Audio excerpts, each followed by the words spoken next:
સુરત શહેરના અલગ અલગ વિસ્તારમાં ઓટો રિક્ષામાં પેસેન્જરોને આગળ પાછળ બેસવા કહી મોબાઈલ ફોન તથા રોકડા રૂપિયા લૂંટી લેતી ગેંગને લૂંટમાં ગયેલ મુદ્દામાલ સાથે ઉમરા સર્વેલન્સ સ્ક્વોડે ઝડપી પાડ્યો છે।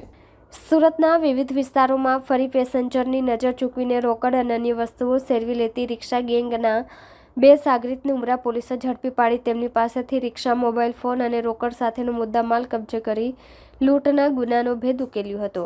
પોલીસ સૂત્રો દ્વારા પ્રાપ્ત થતી વિગતો મુજબ ઉમરા પોલીસે મળેલી બાતમીના આધારે ગતરોજ રિક્ષા ચાલક આલોક કૃષ્ણા ઘુરિયા, પ્રેમકુમાર સરવનસિંઘને પકડીને કડક પૂછપરછ કરતા આરોપીઓએ કબૂલ્યું હતું કે તેઓ પેસેન્જરોને રિક્ષામાં બેસાડીને તેમના કિંમતી સામાનની લૂંટ કરતી હતી। પોલીસે તાત્કાલિક આરોપીઓ પાસેથી 9 જેટલા ચોરીના મોબાઈલ ફોન અને રોકડ રૂપિયા કબજે કરી આગળની કાર્યવાહી હાથ ધરી હતી।